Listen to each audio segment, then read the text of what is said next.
How you going, everyone? Everyone? No, I won't say that.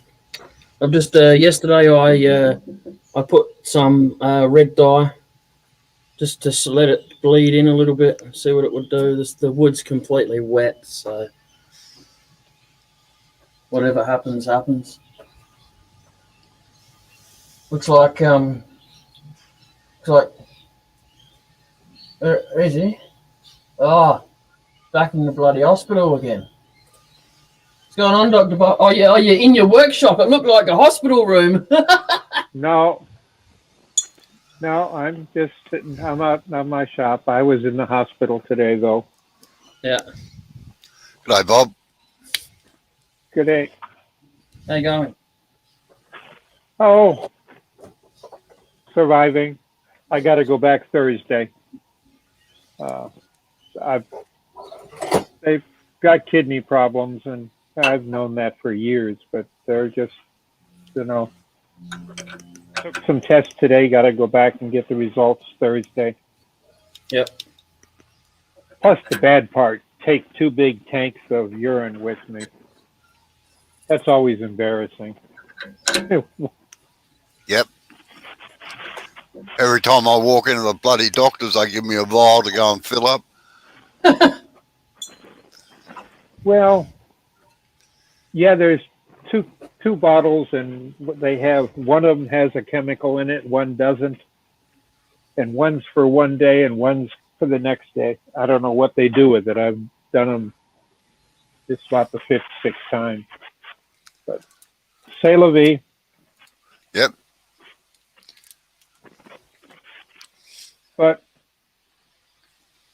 I've started working out here on a project, and I thought, well, I'd give it a try to see what it looked like online. It's using my big hollowing rig Oh, right. that I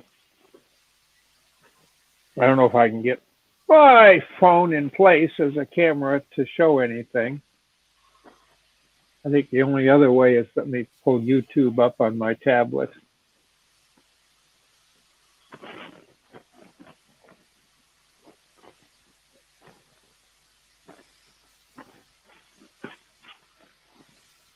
YouTube is unique. It always knows what I want to go to at night.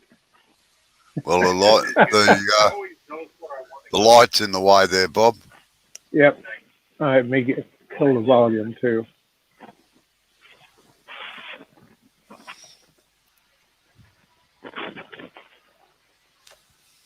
Now we've got two lights in the way.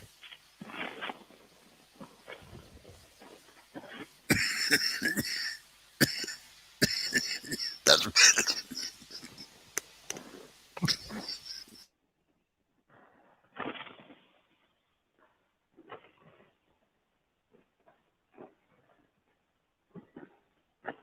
Might be too much light.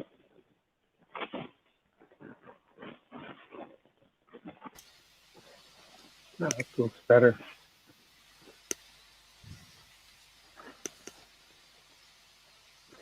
that's better.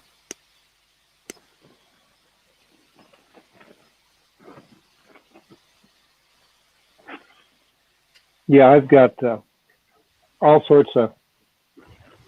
This is a hollowing rig that I help invent, so I have a lot of work into it. Not the roller system, but all the tools that go with it, and the fact that I can change out the ends of the cutter bars.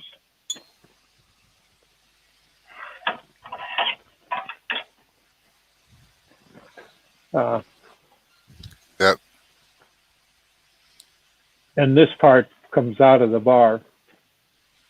And I have adapters for almost everything Sorby makes, because I like Sorby. That'll hold all the Sorby tools that they have now and have had in the past. And this is not the biggest bar. This is just a 1 inch. I have a 1.5 inch also that'll fit through this when I really want to go deep. Because with this one, I can do,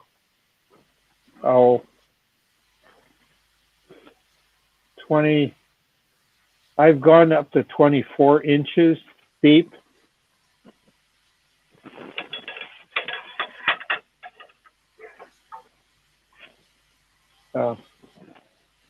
Without a bed extension on my Powermatic, I can't use it. But when we were demonstrating it, they always supplied a lathe that had a long enough bed or had the extension.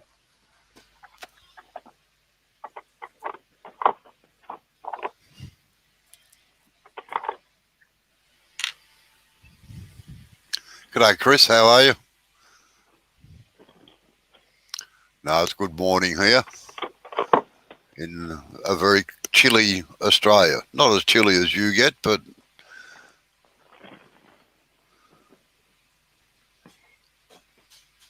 Yeah, the other thing I can use on this is a turn master. you know, I hate the turn master. I reckon it's the worst thing that's ever been invented. How you going, Chris? I like it in the fact that I can control the rotation, at least to some extent, rock solid with their head. Yeah, I know. 'Cause Yeah, I no. duplicate it.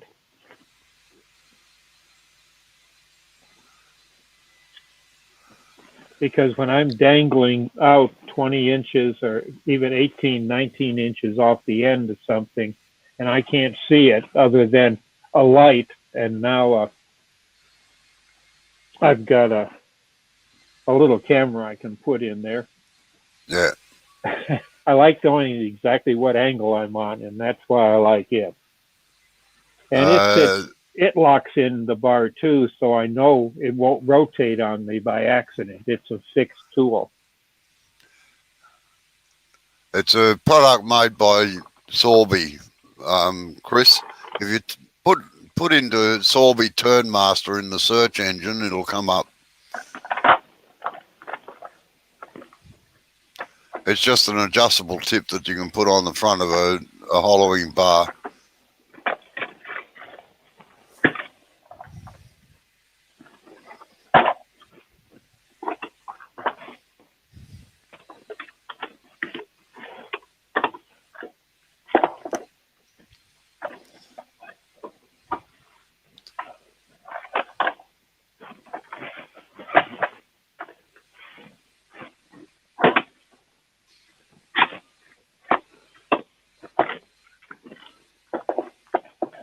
Well, the Turn Master does have its own bar, but to me it's very limited in length.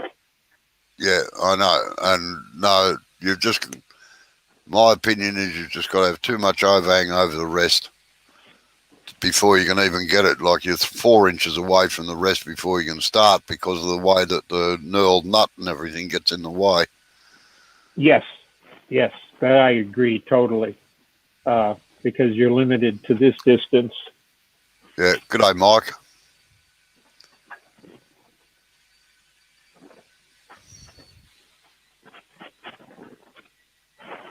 Yeah, it comes to about 2 inches before you hit the flat spot on the bottom. Because it does have a flat on the bottom. At least mine do. Yeah. No, well, I think the Turn Masters all do, so that you just adjust the angle of the head. You don't adjust the angle of the bar.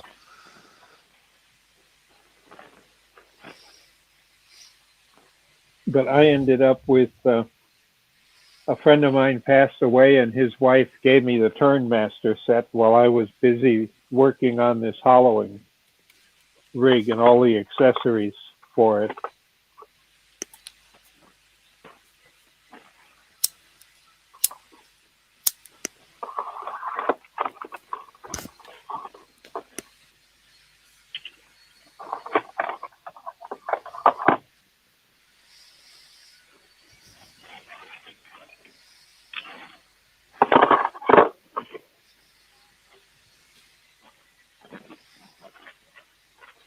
The little cup cutter I like. I've used it quite a bit, but it's hard to get the cups anymore for it. I've heard tell that they don't make them anymore. I just been trying to buy the supply that I can find here. How you going, Uh, Mike?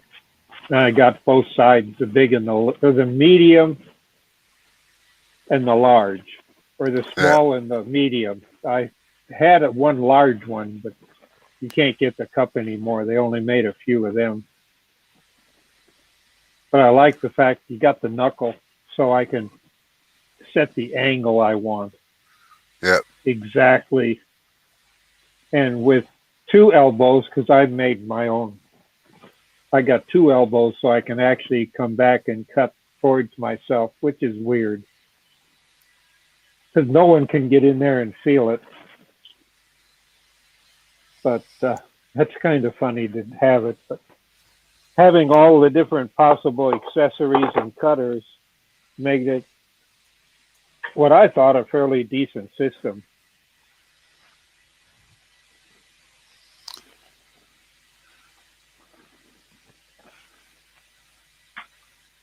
Yeah. It's a carbide one, Chris. Chris is asking a cut a carbide. Yeah.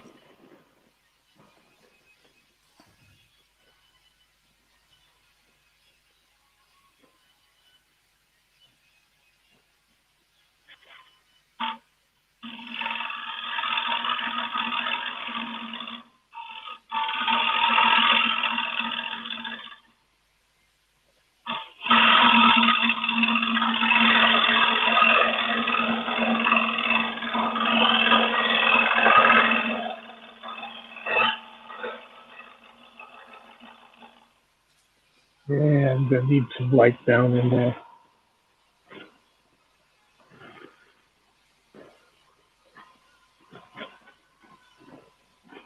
Yeah, we can't see what's happening on the screen. It's bleached it Yeah. right out, but I know what you mean. You've got to be able to see.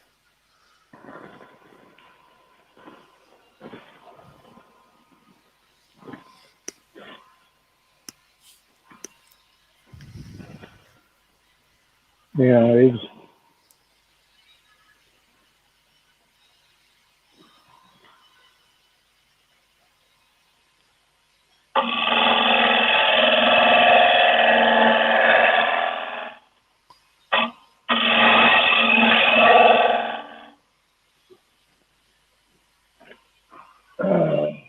let's see.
Tell you what, this is a worry. With the two of you working, I almost feel like going out and doing something myself, but I'm not going to. That thought's passed.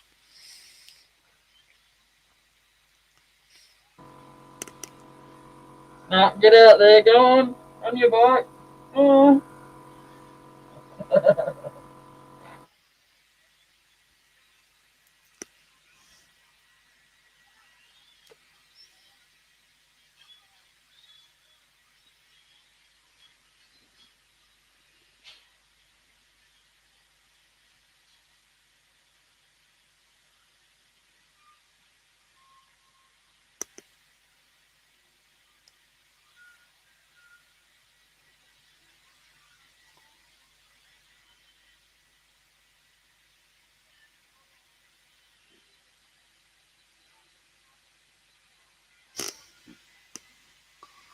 It must be fairly early in the morning for you, Mike. Oh, yeah, bloody up past 2 in the morning. What are you doing still working?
What have you been working on, Mike?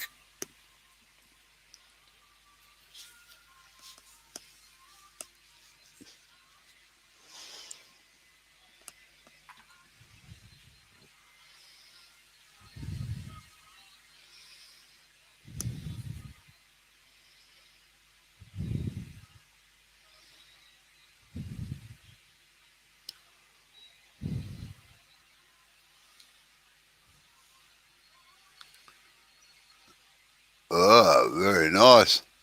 Geez, sounds like you're turning into a bloody blacksmith over there, not a wood turner anymore.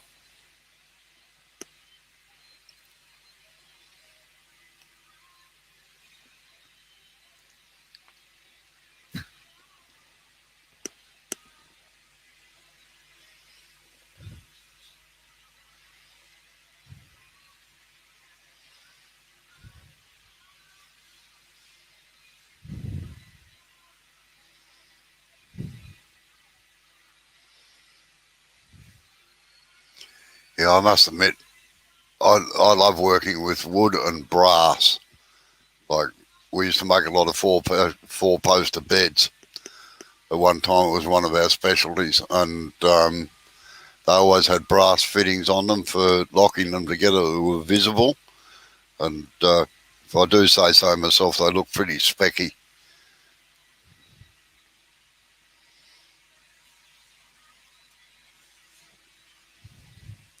In fact, a lot of wood with brass, copper, or gold leafing always looks really good if it's done properly.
I had a friend that used to make a lot of copper stuff, and he used to use an acid or something to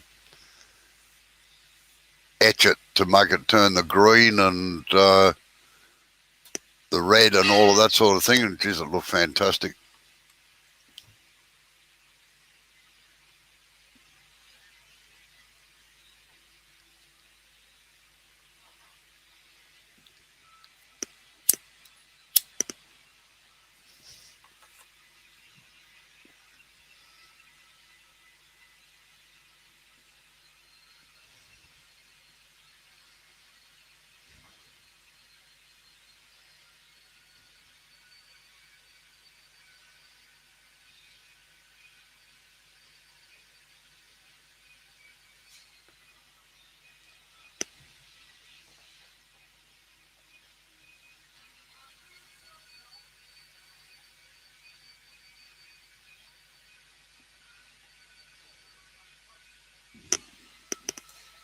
I'll be back in a second.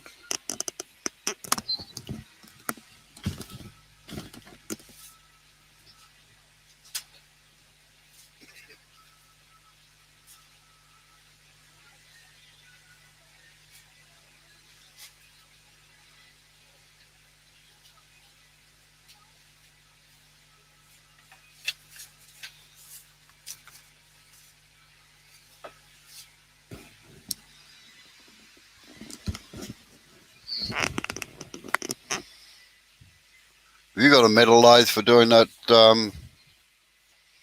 Mike, or do you just use the wood turning lathe?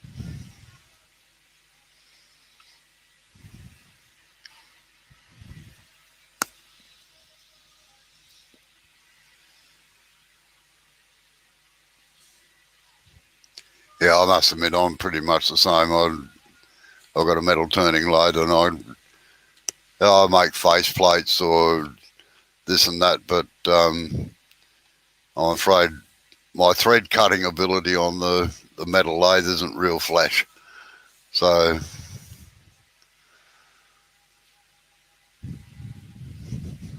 I tend to buy nuts and that and then weld them onto a plate and then make the face plate up or make up modified tailstock centres and things like that.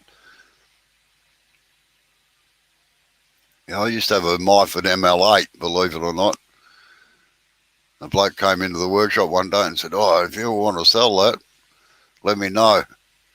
He was a pommy, and he'd done his apprenticeship using them, so he offered me a price that I couldn't resist, so I took it.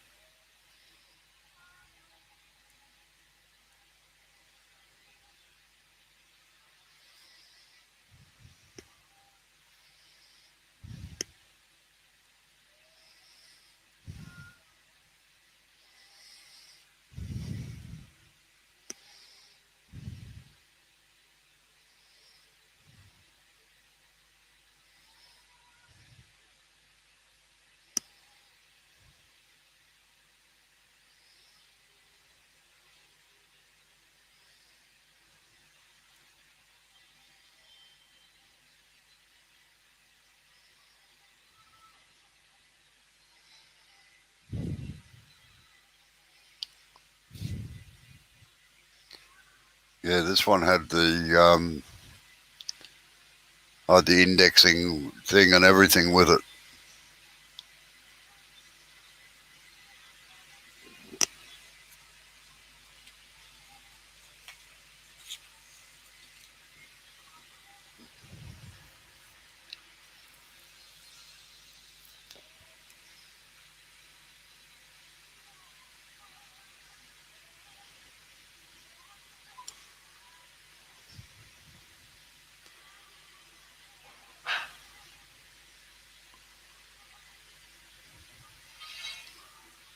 I must admit, I don't know how many times I jam my fingers, sometimes moving the back gears on them because the nut used to get in the way up on the headstock for some reason. I don't know. It's that long since I had it that I've forgotten what it was, but I don't know how many times I jam my finger against it, changing things.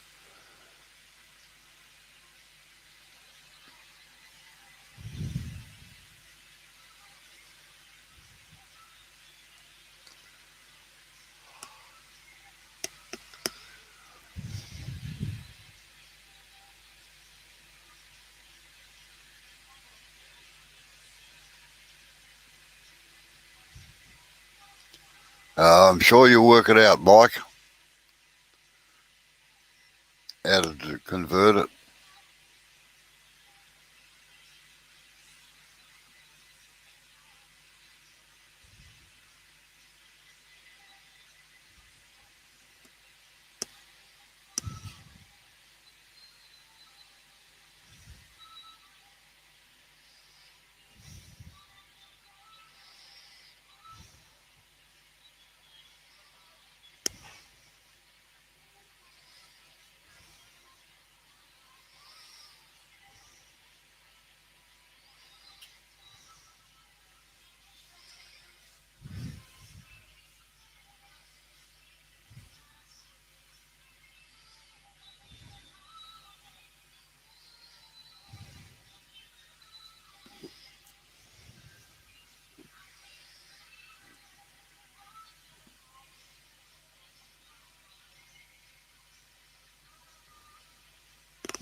Yeah,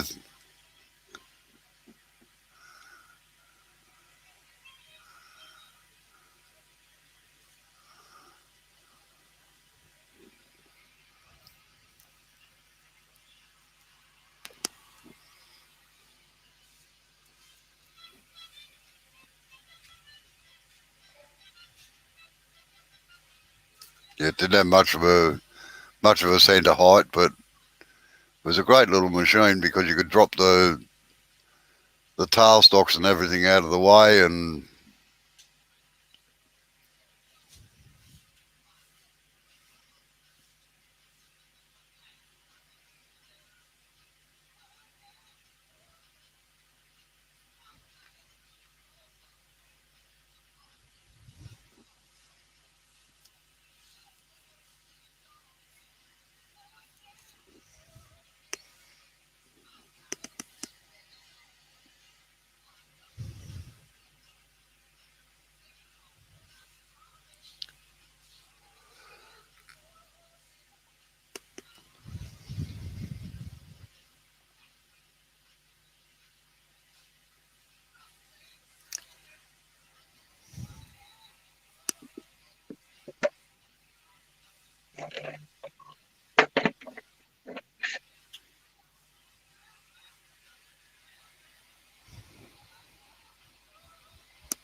Yeah, unfortunately, what typically happens, at least to me, is I forget to change the batteries in my light, my laser.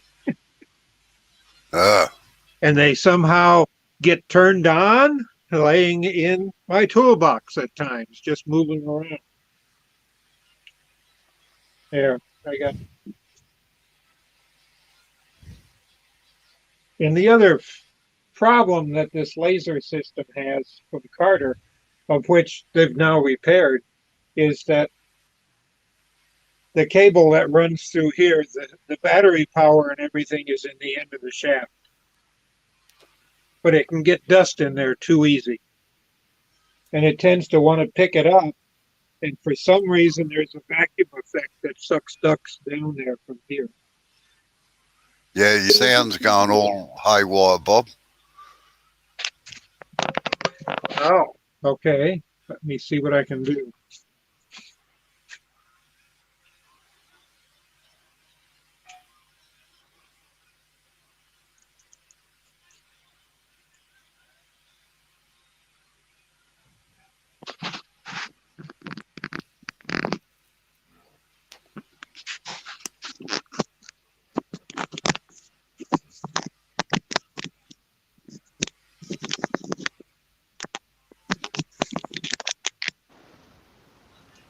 Any better? No, it's muffled and it breaks up every now and again. Yeah, well, I was on Bluetooth with that. My earbuds decided that they didn't want to link to anything today. Oh, yeah. So sometimes I don't know what it is, but I have Bluetooth problems in my shop at times too.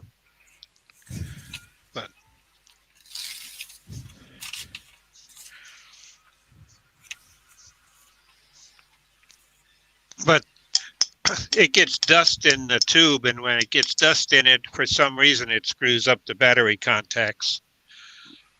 Typically, unscrew the battery, blow it off, and it's all right.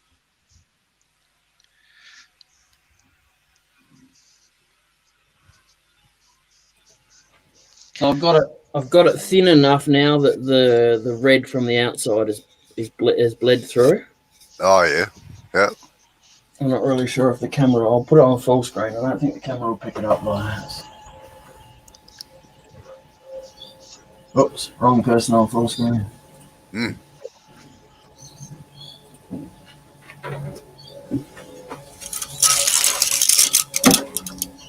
Yeah. No, that's looking good. Can you see in there? Yeah, yeah. I can't see. I can see a little bit of red dye around near the end, but can't see inside it, of course. Yeah. Let's fix that. I haven't done the bottom, but I was just going for the edges to try and get the red to bleed through. You can see Yeah, a you've little bit. definitely got it thin anyway. Yeah. Yeah, I can see a little bit of red dye down the side there. Yeah.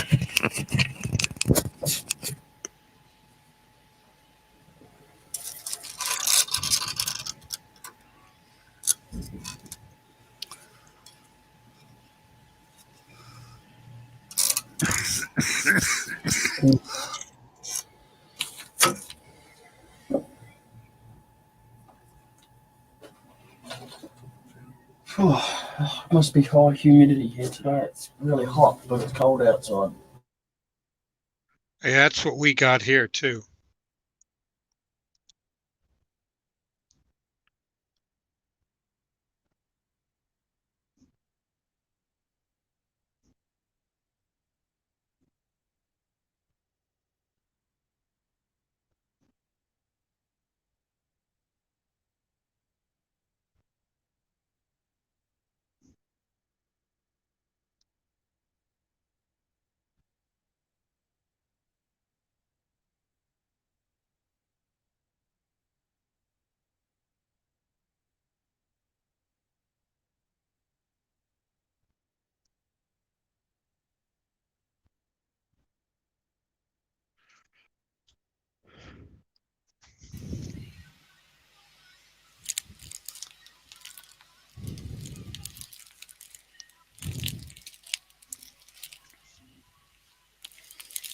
Good rust weather, that, Mike.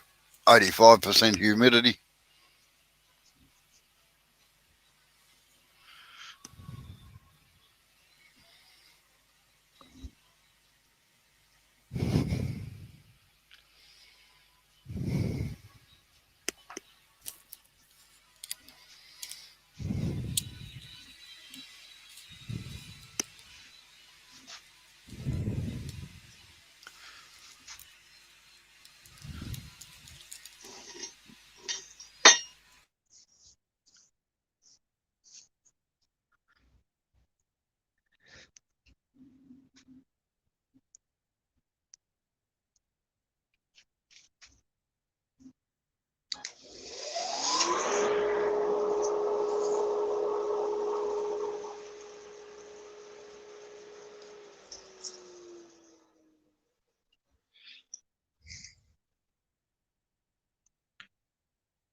I'm going to have to love you and leave you shortly. All right.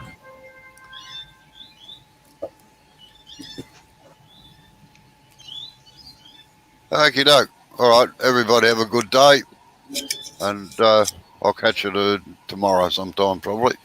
All right. Take it easy. Thanks for Look coming. forward to it. See you later. Bye. Bye bye.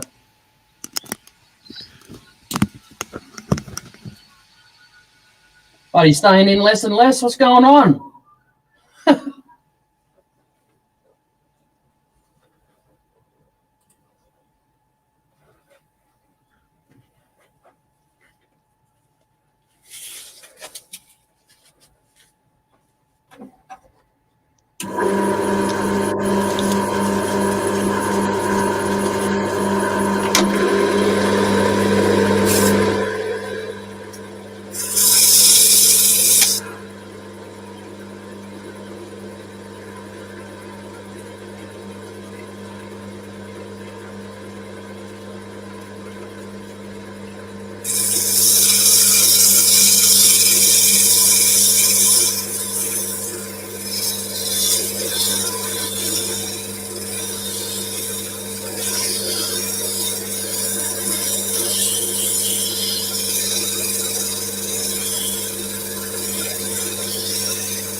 Ooh, hello.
I always tell when you start getting dull, your shavings end up in bigger pieces.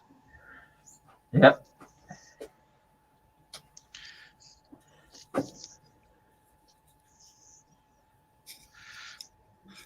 But I'm at the bottom already. I just make sure I haven't got a hump in the bottom. Yeah, I do a little.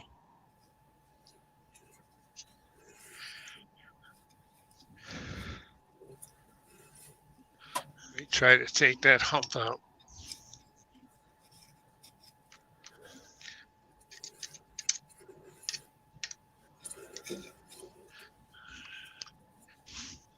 Yeah.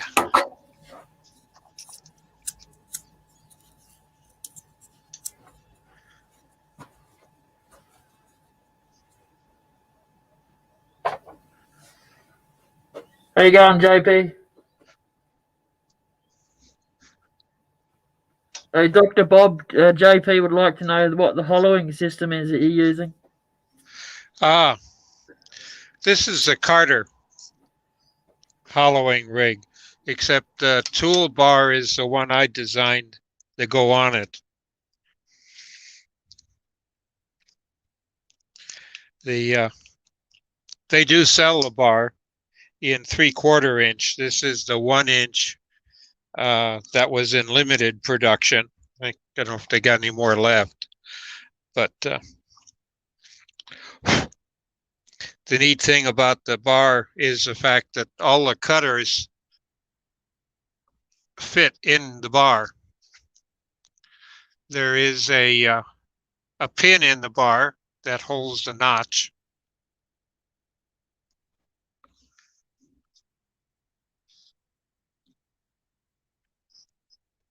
That keeps the tool holder, like a machinist, the tool holder locked into the bar because it's a pin through the bar.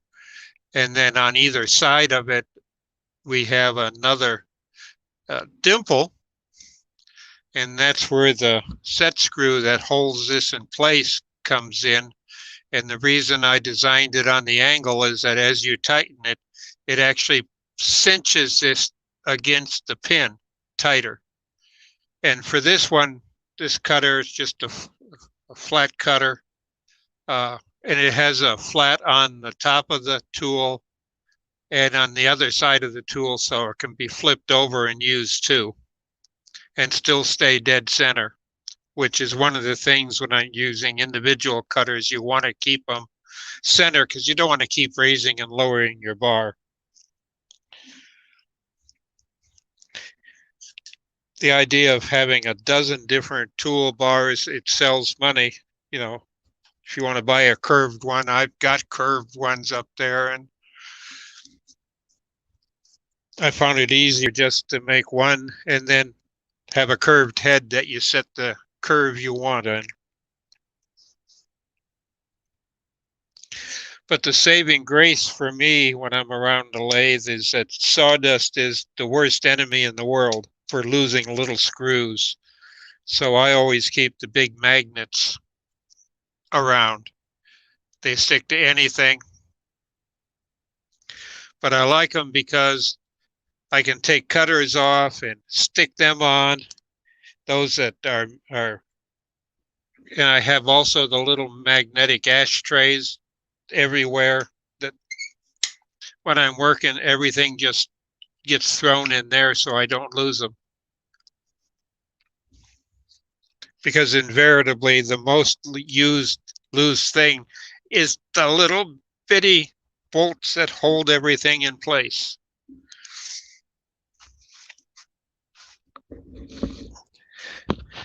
Let me find cutter I want to put on here.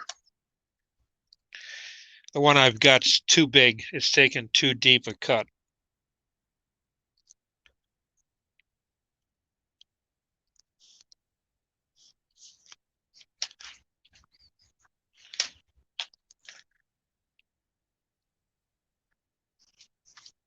Yeah, I wonder.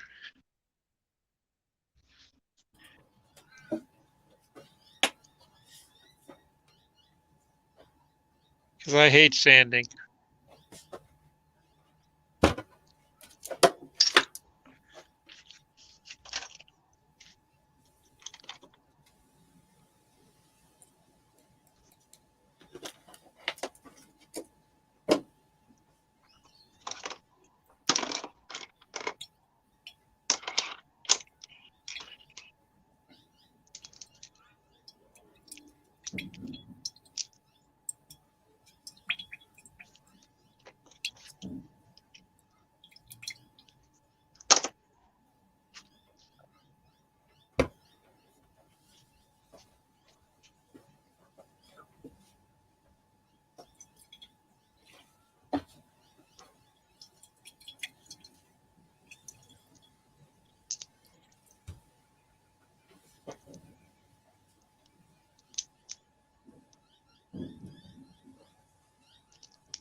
Let me see how this Sorby cutter is going to do on the end. It's a little cup cutter that the Sorby come out with a long, long time ago.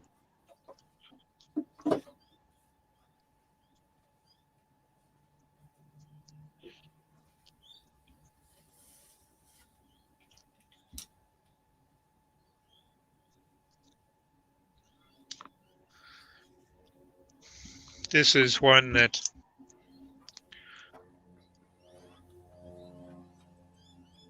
I like because it's got a little cup cutter, and the fact that you can actually use this little wheel to move the shield back and forth, the nose of it here, because it's the nose you ride on the wood.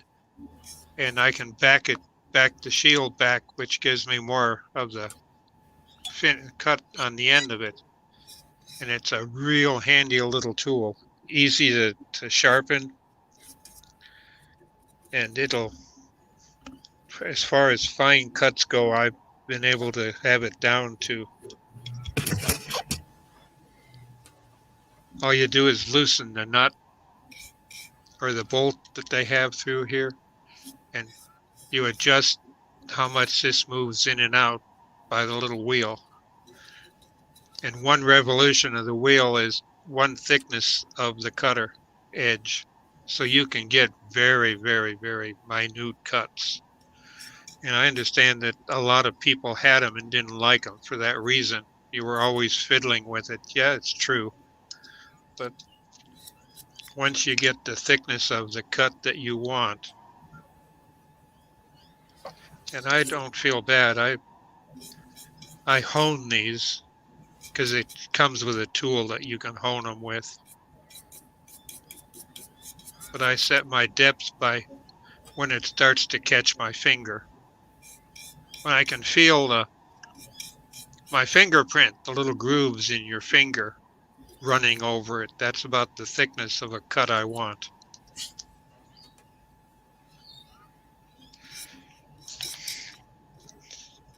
And of course, it just plugs in the bar like any other cutter. And it's guaranteed to be dead center. Though it has screwed up the laser, but I really don't need it because I'm already at the depth I want to be.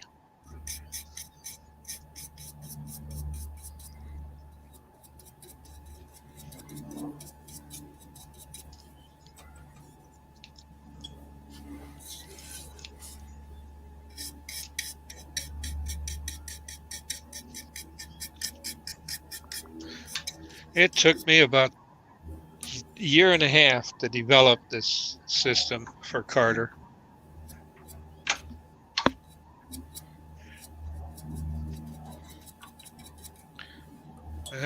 Temperature is changing and I got sawdust in here. It rolls one way but doesn't want to slide.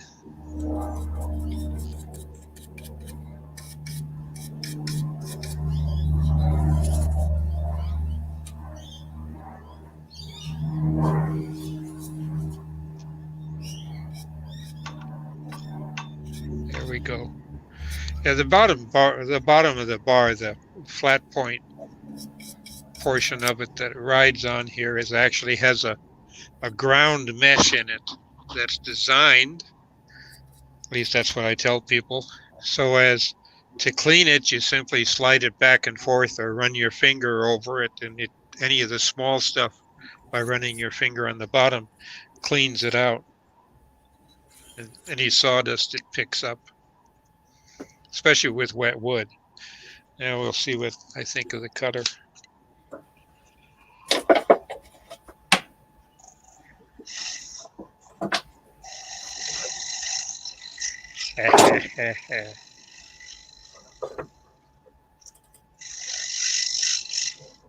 Wish I had a camera that zoomed. This is really super fine.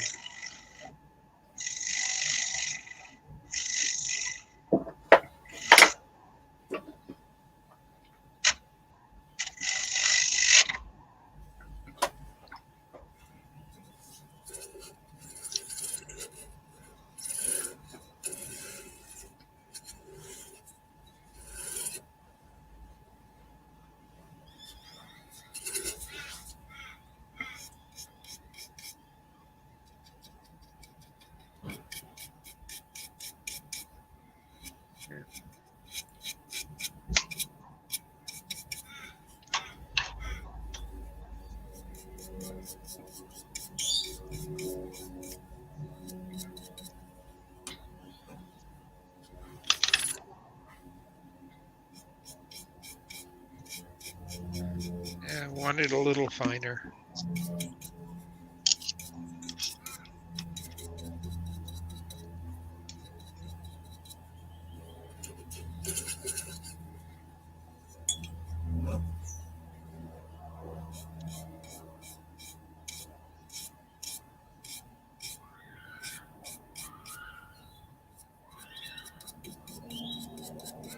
It was like the kids are murdering each other in the school next to me. Oh, I think it's recess or something like that at the moment. But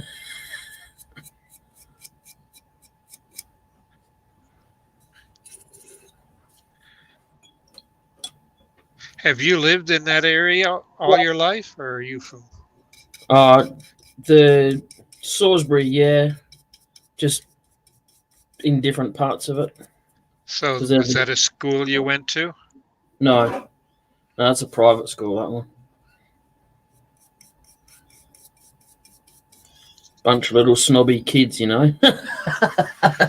In uniform? Yeah. It's called Thomas More College.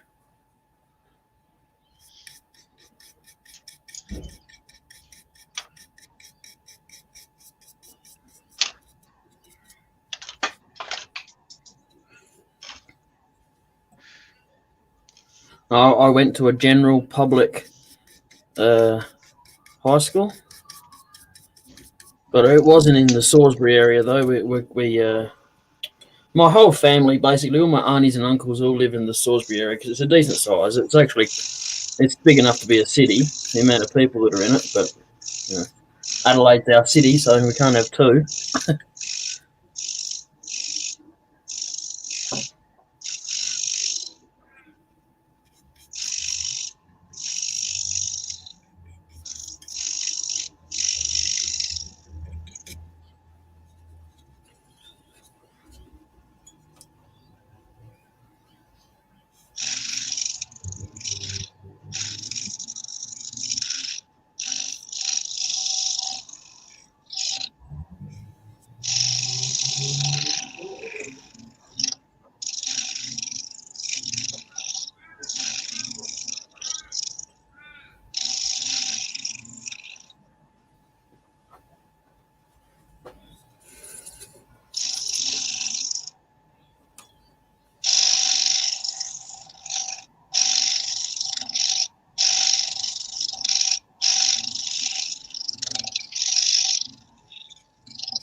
I don't know if you can see that. That's the size of the shavings that come off that cutter. Yep. You know, it's not splinters, that's actual curled shavings. Just fine ones. Yes, very fine. Especially since that's it partly end grained, and it's a mixture where it's at, and I don't want to have to sand it. Yeah. But a lot of people, when they get it, find that that Sorby cutter is too aggressive. And I say it is in a way, but the trick is being able to take fine cuts with it. Yeah. If you want to hog stuff out, you can do that, and it'll hog stuff out. But I've known it when I'm hogging stuff out, you open the cutter up. The shield that covers the cutter is all you're doing is opening and closing it. Yep. When you do that, it works fine. But the problem is with it is that the bolt that holds the shield, let me get the bigger one out here, I'll show you.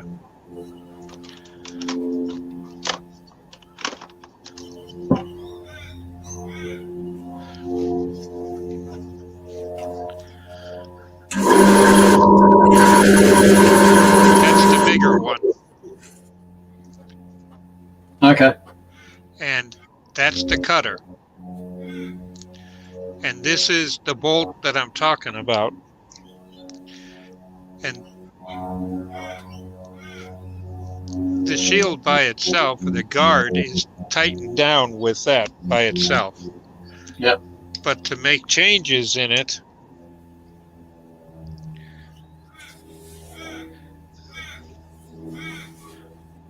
that's the problem. I tend to want to, I sit my tools down in sawdust. It doesn't help any. No. Well, it's not helping you, at least. Right.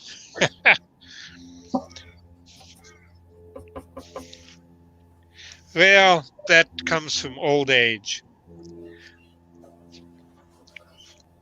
But my habit's always to sit him on. Oh, yeah, it fell on the floor. Because I didn't have a magnet handy.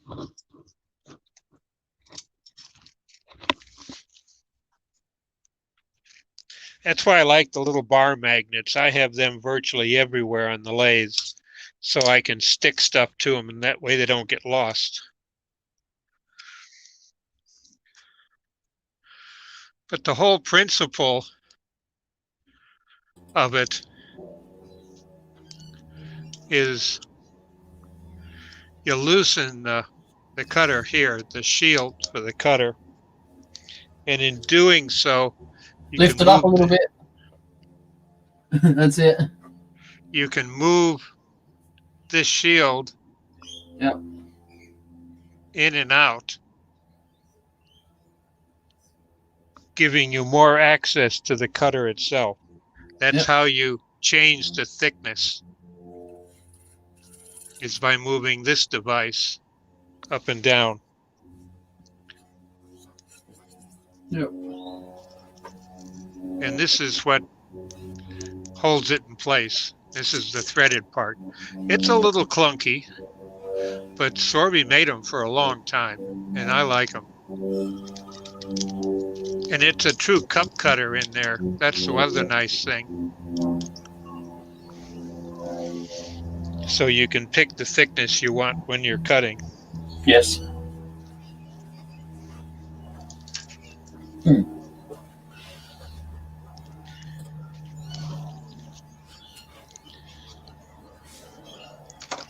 And the other thing I like, it being a blade, it is a real cutter.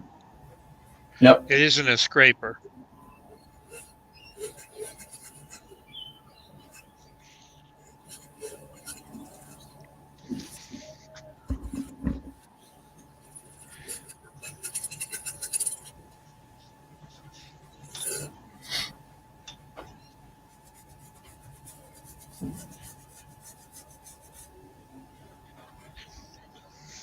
So this wood I'm painting, it's wet, like only cut down like last week or something wet. So I'm expecting it to warp I'm kind of hoping it will warp, to be honest.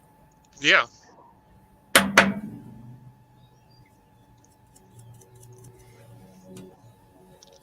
You're going to paint inside and out? No, I'm letting it bleed. I've made it thin enough so I can let it bleed through. Ah.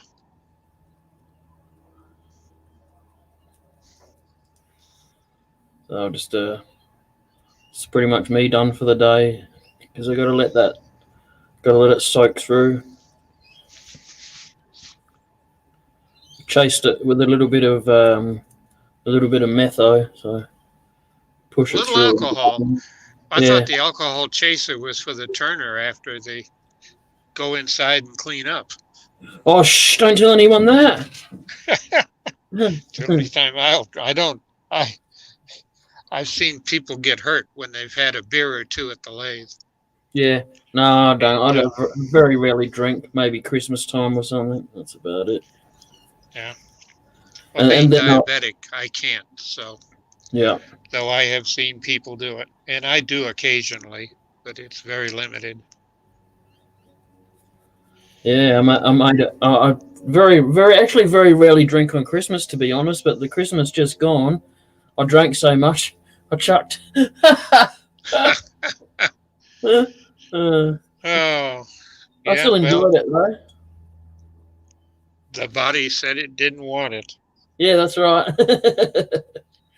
Yeah, and my lovely Christmas dinner went with it. Oh, It was nice alcohol though, so. I'll show you something that when you get your other lathe, if it doesn't have it, Yeah. you ought to get it. And that's, Oh, hang on, I'll put you on full screen. It's easier for you to direct yourself to the. There you go. Oh yeah, yes. I've already said to Robbo that I want to get an on-off switch for down the other end, and if it doesn't, I'll just do what this one's got. well, I like the idea. I have it on a cord. The whole thing Yep. cost me $100. Okay. And dust will get in these. They're not dust sealed. Yep. It's odd. The case is dust sealed, but it gets in underneath and around the switch itself. Yep. So they don't care, do they? you can blow it out. And I do, but I learned just take a sandwich bag and cover it. Yep. And it looks weird, but with dust, you can take them apart. And the voltage on your lathe right now would be 240. Yeah. But when the Robo gives you one, you're going to be a low voltage controller. Yeah. So the control voltage is usually 24 volts or less. It is on this, on the Powermatic. But these are so handy to have, and I can put it where I want it. Oh yeah. Yeah. Because the I lathe don't want to. The line of fire, if it's going to break, it's going to be here at the spindle, and it's going to want to spin out that way. And if I see something wobbling, I don't want to put my hand across that line of fire. I have seen half a dozen people end up getting some big cuts from platters that have come open and cut them and whatever. Yeah, So I was just saying to Robbo I have earlier, this. before I went live, I was saying to him that I like the idea of having the on-off switch down the other end because that's where it was on my smaller lathe. But also too, I just need a variable speed down the other end now, and I'll be right. Well, with a Reeves drive, you can't do it. Yeah, I wasn't going to do it with this. It's not mine, so. Yeah, well, you couldn't. It's a mechanical system. I don't know if you've seen how a Reeves drive work. If you're curious, take the cover off and watch it. It's really unique. It's two pulleys that get wider apart. And as the they get wider apart, the belt goes down to the center of the drive pulley, of which Yeah. is more torque. And as you squeeze it together, the pulleys are such that the belt comes to the top of the pulley, and there you have more speed. And there's one more speed on it that they don't tell you about, but it won't lock in place unless you get a chisel out and modify it. And we can. that's when you have the handle all the way over, one beyond your last click, if you know what I mean. Yeah. Yeah, there is one that is slower just beyond the last click, and higher, not much higher, but you can slow it down if you want to, even slower. But I've had one for a long, long time, and I got this beauty. It was well used, and I got it from Santa Claus. That's exactly what it said. I come in my shop, and some people were moving it in. I caught them just as they were leveling it. And they said, "It looks like Santa left you a present, but we were asked if we would come and level it for you." And I just sat and I couldn't believe it. My mouth fell open, and you're kidding me. Yeah. It's a dream, but it is an old lathe. It was They're of the the better first 100 that Powermatic made like this. Yep. So it's an industrial, but no speed. I got speed control, but no tack. I Yep. bought a tack I can add to it. I just haven't got around to it yet.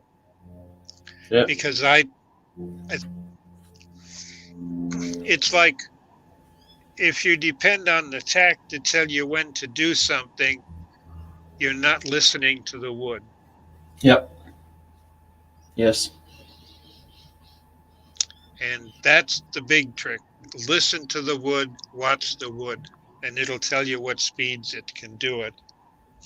And the other thing, and Robo I know will be into it for you, is the fact that you have to make sure that the lathe is level and put a bubble level on it in each direction and run it through the speeds. Because just like, a harp, when you pluck a string, it actually vibrates and it causes the whole sounding board of the harp or the piano to vibrate. That's where you get your sound. Yep. Lathes will do the same thing. There is a point where you can hit it and the frame will vibrate. Okay. But sometimes you can find that point and just go slightly beyond it, and you've passed that vibration point, like hitting a different key on the piano. Yep. And it's still good and solid. It's nothing going to fly off, but you learn that after doing it for a while. But there is a point that you feel it, and you say you got to back off, but just try a little higher, and it can disappear because you've hit the harmonic resonance of the lathe. Yep. I knew what this one was, and I finally got it figured out because it's on rubber feet. Oh yeah. That lets it vibrate. Yep. I got rid of them. Yeah, I had rubber feet on my little one, and I got told to take them off straight away. Yeah, because that'll cause it to walk, but it'll also cause you to have that harmonic frequency actually be part of your table and stand, and anything you got on it, get involved with it. Yep. And they say it's like a young lady or a young man.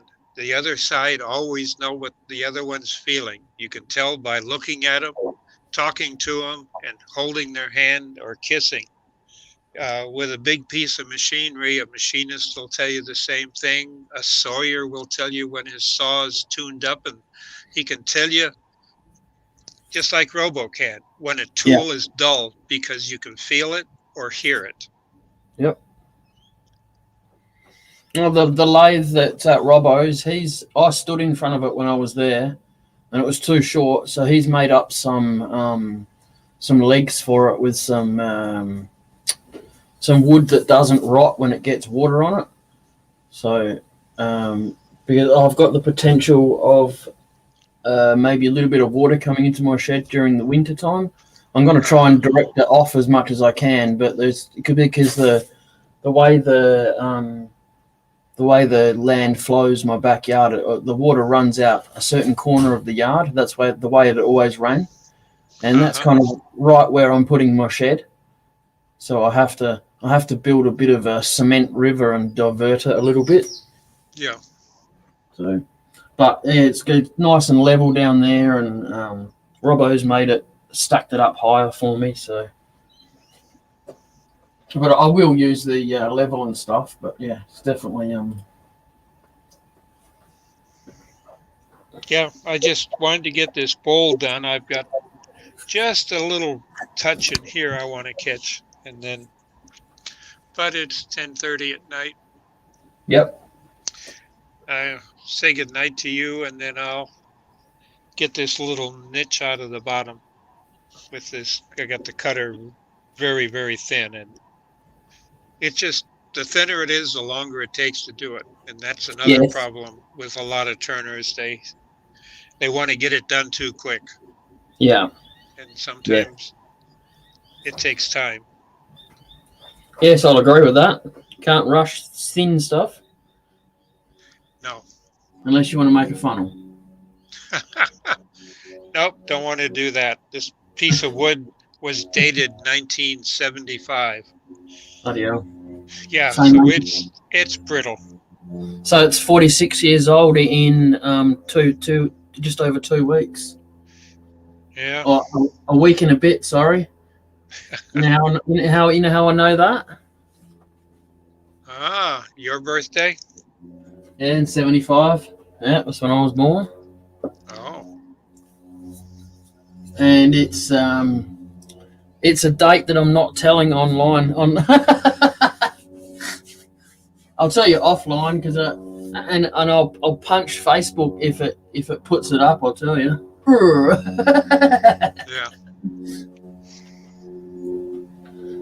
But yeah. All right, Dr. Bob. Thanks for coming in. Well, thanks for inviting me. I'll get this little piece done, then I'm gonna hit the shop back and clean some of this stuff up. I don't want critters to come find it and want to make a nest in it. Yeah, I just seen a mouse run past the back of the lathe just before here. It's like, the mouse trap's out. Yep. All right, take it easy. I might knock it on the head, I reckon. Okay.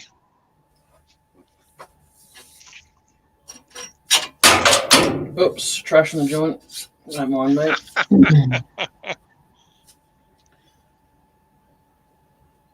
All right, ladies and gents, thank you very much for coming in. I didn't really do much today, but you got to see Dr. Bob do some turning at least. Yep, see you all tomorrow night. All right, thanks for coming in. Take it easy. Yep, you too. Bye all.